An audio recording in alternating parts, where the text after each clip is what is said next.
Өздеріңізге мәлім, ағымдағы жылы аудан көлемінде біршама жол құрылыс жұмыстары жүргізілгенін білеміз. Осы және өзге де сұрақтармен біз бүгін Мұрат Байғабылұлына келдік. Қайырлы күн. Халық куә, көзбен көріп те жүрміз. Ауданымызда біршама жол құрылыс жұмыстары аяқталып, халық игілігіне пайдалануға берілді. Осы төңіректе айта өтсеңіз. Осы ағымдағы жылға осы аудандық маңыздағы және де елді мекен көшелерін жөндеу жұмыстарына республикалық бюджеттен, жергілікті бюджеттен 3,1 миллиард теңге қаржы бөлініп, қазіргі таңда бөлінген қаржының 80%-ға жуық қаржысы игеріліп, жол ел игілігіне пайдалануға берілуде.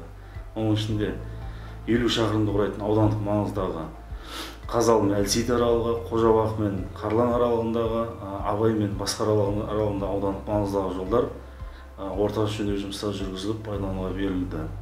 Және де осының ішінде ауыл ел бесігі бағдарламасы мен Әйтеке би кентінің 2 көшесіне қайта жаңғырту жұмыстары және де шағын қалаларды дамыту бағдарламасы мен осы Қазалы қаласындағы 8-де 2 шақырым құрайтын 10 көшесіне қайта жаңғырту жұмыстары жүргізілуде.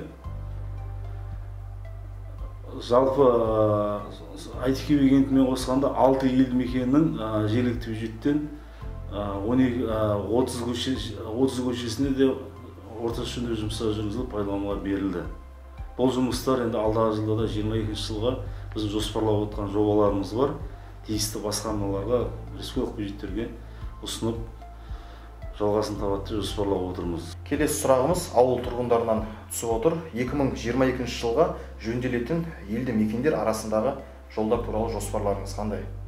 Біз 2022 жылға осы аудандық маңыздағы 5 жобаға жоба сметалық құжатын әзірлеп, мемлекеттік сараптамадан өткізіп, осы автомобиль жолдар комитетіне ұсынғанбыз.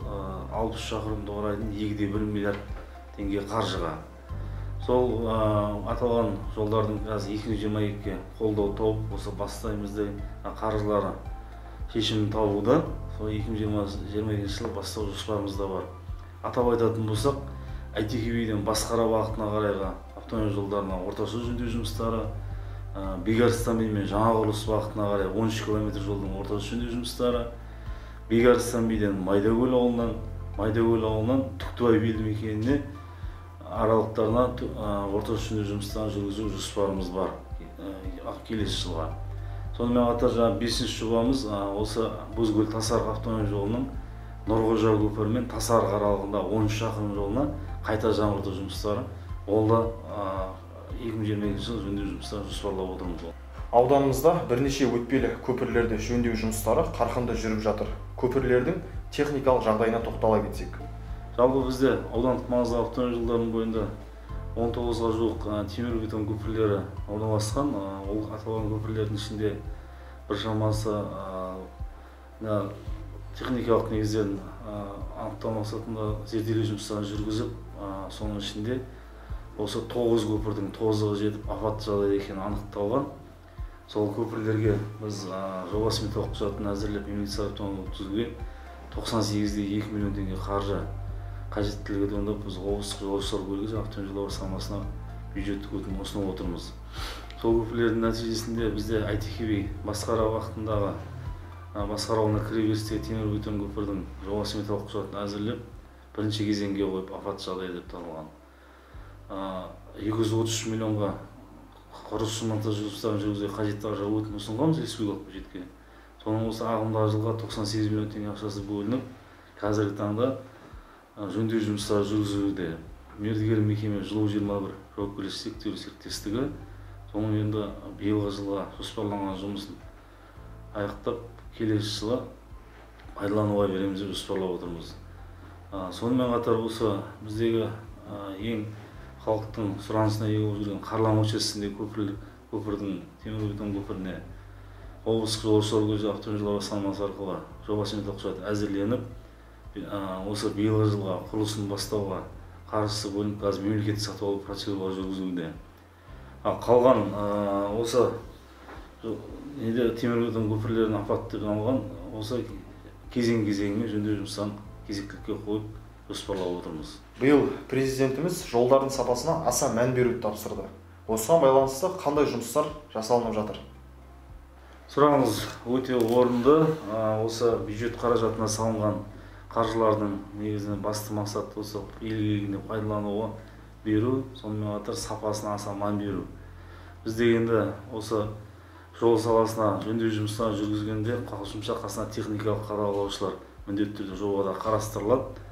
Сол бойынша біз техникалық қадағалаушылардың өзінің лабораториялық қорытындыларымен, тиісті құрылғылармен басында болуға міндеттеп, ай сайынғы осы қорытындысын солардың техникалық қадағалаушылардың негізінде бірлесіп қадағалауда отырамыз.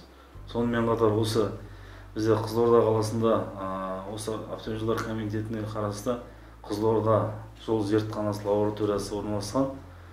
Сол мекемемен біз енді осы өзіміздің осы жергілікті бюджеттің қаражаты есебінен 4 миллион теңге қаржыға қосымша келісімшарт жасалып, сол мемлекеттік лабораториядан да асфальттың құрамын, жалпы сапасын барлығын зерттеп, сол ұдайы қадағалауымызда отыр. Енді жалпы бюджет қаражаты салынғаннан кейін біз оны сапалы аяқтау өзіміздің қатаң бақылауымызда. Онымен қатар осы бізде жөндеу жұмысы жүргізген жолдардың кепілдік мерзіміне сәйкес мердігерлерге 2019-18 жыл жүргізген жұмыстарды кепілдік мерзімге сәйкес бұзылған жолдарын қайта жөндетіп жұмыстарын талап етудеміз.